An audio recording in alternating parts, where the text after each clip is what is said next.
Les élections dans les provinces à problème, pratiquement 14 ou 13 provinces, et aussi la crise au niveau du Palu. Voilà des sujets chauds. Entre le main du VPM, Daniel Assello. Nous allons essayer d'en parler avec M. Pascal Ouandje. Bienvenue. Merci, Monsieur Kilolo. C'est la première fois que j'interviens sur votre plateau. La dernière fois, on s'est raté. Sûrement, peut-être. Oui, vous avez eu d'autres occupations. Beledou m'avait parlé, et voilà. Le Palu.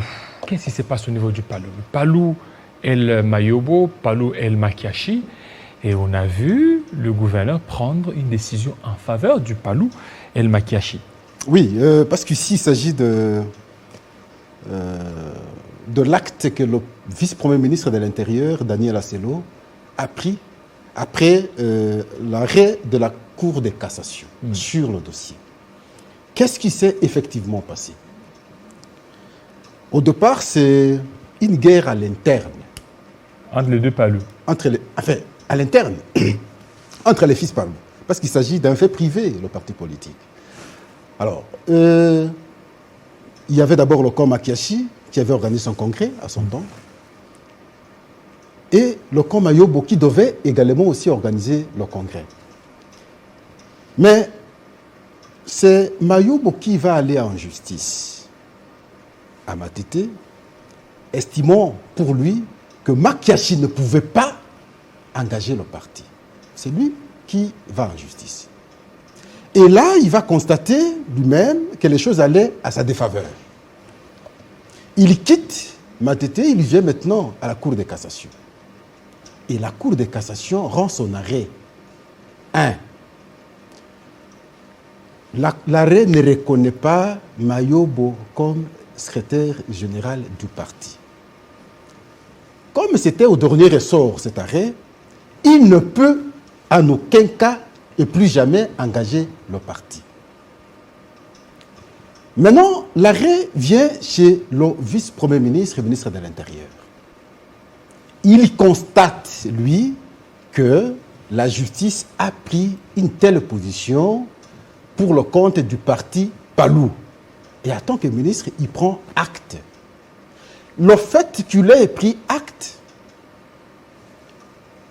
reconnaissant ce que la justice a rendu comme arrêt, et pour le camp Mayobo, c'est le vice-premier ministre qui est à la base de notre départ du Palu, du fait que nous ne serons plus secrétaire général du parti. Et maintenant, pourquoi seulement maintenant? Alors que la décision de la Cour de cassation ne date pas d'aujourd'hui. Mais il faut respecter la loi. Lui, c'est un juriste. Hein? On parle de l'état des droits, ce n'est pas pourquoi seulement maintenant, mais il faut rétablir les choses à l'ordre, non? Lorsque la justice a déjà rendu son arrêt, on ne peut pas rester dans la politique, ne peut pas marcher sur les décisions juridiques. Qu'est-ce que vous aviez voulu qu'on fasse? Parce que l'arrêt a été rendu il y a quelques jours passés, vous êtes là, vous devez observer les choses à leur état sans les toucher? Non. Et lorsqu'on veut respecter la décision judiciaire, on devient ennemi. Non. Si aujourd'hui, le camp Mayobo est mécontent, devrait saisir la justice. Mais malheureusement, ça a été au dernier ressort. Parce qu'avec ce qui se passe déjà ce matin au niveau de Lumumba, au niveau du boulevard Lumumba, on a vu... Les deux camps ont failli s'affronter. Et voilà, les deux camps, n'eût été l'intervention de la police. Alors, les noms qui est beaucoup plus repris, c'est celui du VPM, Daniel Assello. Mais justement, c'est celui qui serait beaucoup plus à la base de ce qui se passe au niveau du Palu. C'est les camps Mayobo qui vont mal le nom du vice-premier ministre, alors qu'il n'est pour rien. Et ici, je vous parle de la décision judiciaire. Et si on veut s'attaquer, surtout ceux de Mayobo, s'ils veulent s'attaquer, ils devront s'attaquer plutôt à la justice. Et prendre cet arrêt, chercher à mettre en cause l'arrêt, aller avec des arguments pertinents, je ne sais pas dans quelle instance, c'est simplement par la justice qu'ils auront raison. Parce que sans justice, je ne vois pas comment ils auront raison. Le vice-premier ministre ferait comment? Parce que 2023, ce n'est pas loin, bientôt c'est les élections. Alors, il faut à tout prix, n'est-ce pas, harmoniser les choses à leur niveau pour que finalement, on prenne une décision. Mais ici, lui n'a su que respecter ce que la justice a dit, et la justice, dans son arrêt, n'a pas reconnu Mayobo comme secrétaire général, au contraire, l'a interdit d'engager le parti comme secrétaire général, et à ce moment-là, lui ne peut que suivre ce que la justice a dit et ce qu'il a fait. Et pourquoi la promptitude dans le dossier Palou, alors que l'UDPS a eu aussi un cas, mais pas similaire, mais un cas où il y a eu un vice-président, ou plutôt un président AI, qui n'a jamais été reconnu dans les statuts de l'UDPS. Quel est ce président AI? Le président AI, c'était Jean-Marc Kaboun, qui n'a jamais été reconnu dans les statuts de l'UDPS. Mais ici, je vous parle ici de la décision judiciaire. Okay. À l'interne, le vice-premier ministre ne peut pas intervenir comme ça. N'est-ce pas? Si c'est à l'interne, entre eux, dans le cadre du parti, il ne peut pas intervenir directement comme ça. Mais seulement lorsque vous le saisissez, parce qu'il est en même temps le ministre des partis politiques. Mais le cas du Palou, sa spécificité est du fait qu'on ait saisi la justice. Après avoir saisi la justice a rendu son arrêt. C'est cet arrêt de la justice-là que le ministre a respecté. Mais le cas de l'UDPS, je ne sais pas, à ma connaissance, je n'ai pas connaissance qu'il y ait quelconque arrêt, n'est-ce pas, pour le cas Jean-Marc Kaboun, pour que le ministre, jusqu'ici, ne traite pas le cas. Alors, si vous avez connaissance qu'il y a eu, n'est-ce pas, un quelconque arrêt sur un quelconque cas, à ce moment-là, on peut interpréter le ministre. Mais ici, je sais qu'il n'y a jamais eu, dans le cas de Jean-Marc Kaboun, une quelconque saisine à la justice. Alors, on ne sera pas comparé à ce qui se passe au jour d'aujourd'hui, n'est-ce pas, au Palou. Je reprends, ce qui est au Palou, c'est la conséquence de la décision, sinon de l'arrêt de la Cour de cassation, qui ne reconnaît pas Mayobo comme secrétaire général du parti. Et lorsqu'il faut contester, ce n'est pas au ministre qui prend juste un acte, qui observe, qui constate ce que la justice a dit, mais plutôt à la justice qui a pris cet arrêt qu'il faut s'attaquer. Voilà, on ne va pas seulement s'attarder sur cette crise au niveau du Palou, il y a aussi des problèmes au niveau de la territoriale. Les élections dans des provinces, pourquoi la province de là-bas n'est pas concernée? Bon, il faut dire que déjà les 6, il y aura élection des gouverneurs. Il faut dire que quand le vice-premier ministre, ministre de l'Intérieur, prenait fonction, il a constaté un dysfonctionnement au niveau des provinces. Et au total, au départ, c'était 17 provinces qui avaient des problèmes. Oui. Et après étude, analyse des dossiers, on est tombé à 14. Et les 14, on avait publié, on avait rendu public, on a communiqué qu'on devrait organiser les élections. Mais malheureusement, il y a eu le changement de bureau de la Commission électorale nationale indépendante. L'ancien sortait, le nouveau entrait. Et quand le nouveau entrait, il a fallu un peu du temps pour le nouveau bureau de pouvoir maintenant s'imprégner du fonctionnement de la Commission électorale nationale indépendante. Pendant ce temps, on a connu des cas dans d'autres provinces. Il y a le Sankourou, parce que lorsqu'on a communiqué les 14 de la fois passée, on ne citait pas le Sankourou. Le Sankourou, on avait déchu le gouverneur. Le Sankourou, il y aura élection. Il y aura également l'Oualaba, où il y aura un acte qui sera posé par l'Assemblée provinciale contre le gouverneur Mouyej. Le gouverneur Mouyej saisit la Cour constitutionnelle. La Cour constitutionnelle, encore la justice. Le malheur d'Asselo, c'est qu'il est trop respectueux des arrêts de la justice.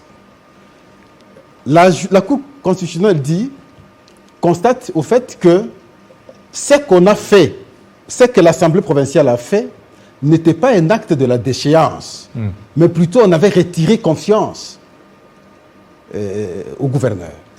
Et la Cour constitutionnelle estime que le concept retrait de la confiance n'est pas dans la Constitution. De ce fait, elle est incompétente. La Cour constitutionnelle. La Cour constitutionnelle s'est déclarée incompétente parce qu'elle a estimé qu'il s'agit d'un acte politique. Donc, il faut plutôt déchoir le gouverneur.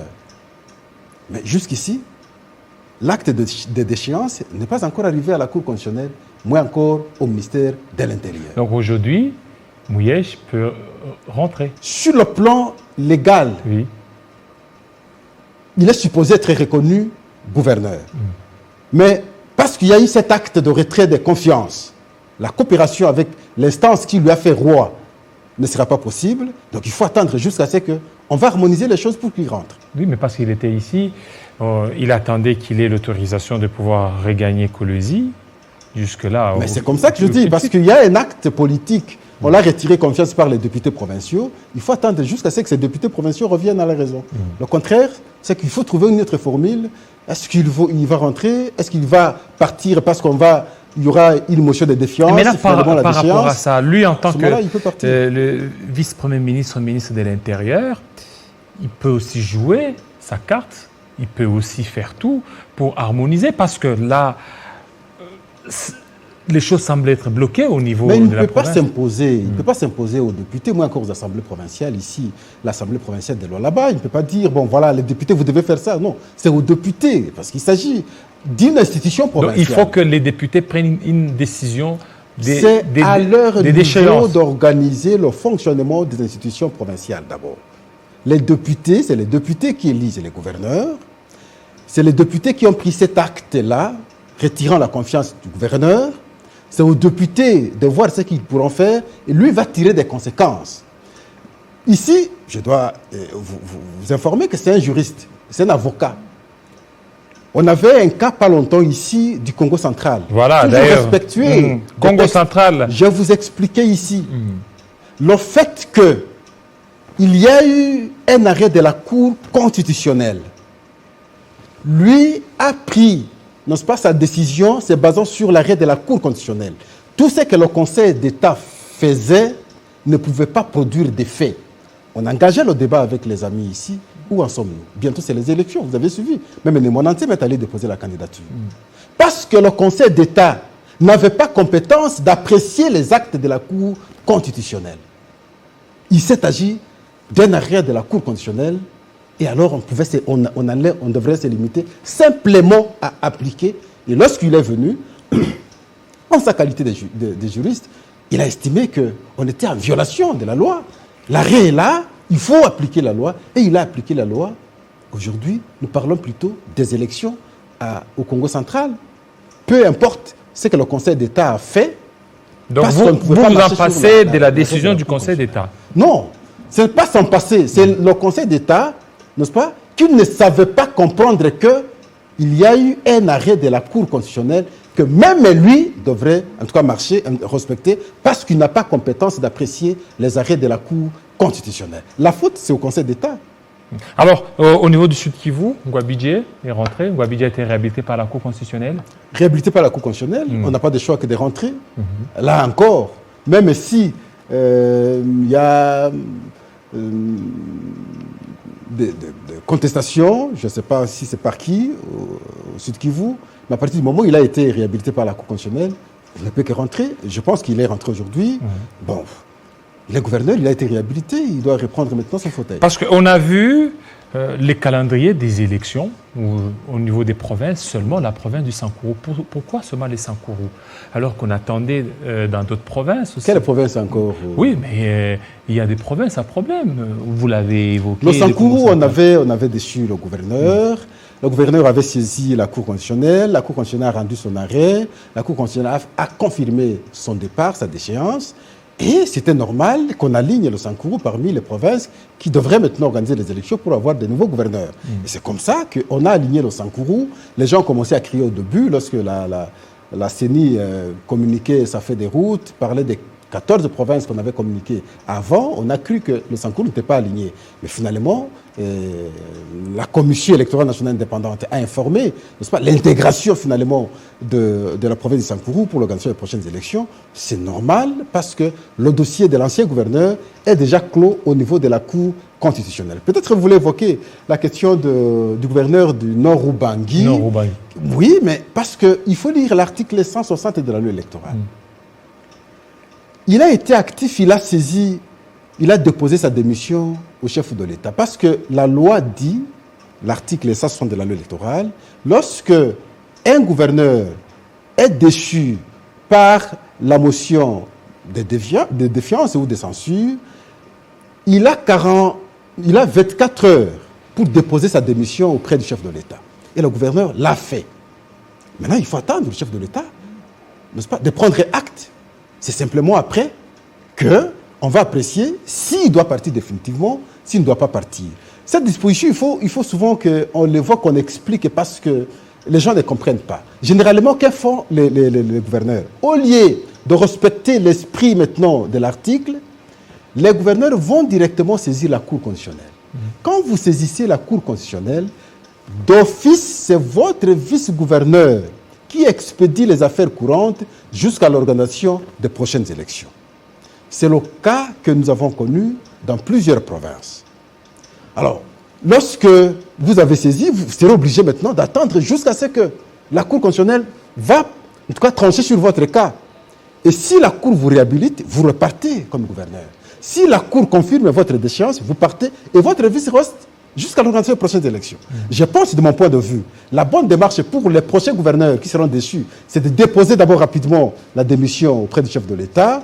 Peut-être que ça peut vous donner l'opportunité de rentrer, cette fois-là, comme gouverneur, expédiant les affaires courantes jusqu'à l'organisation des prochaines élections. Mais c'est une procédure que les gouverneurs ne respectent pas. Ils préfèrent directement saisir la Cour constitutionnelle, mais c'est ça la Cour constitutionnelle. Ils perdent de la qualité et souvent c'est le vice-gouverneur qui reste jusqu'à l'organisation des prochaines élections. Voilà, merci beaucoup, Monsieur Pascal Ouandje. Mais il faut insister, il faut insister ici que le vice-premier ministre, ministre de l'Intérieur, Daniel Aselo-Kito-Akoy, il est victime de son comportement, du fait de vouloir à tout prix respecter les arrêts de la justice.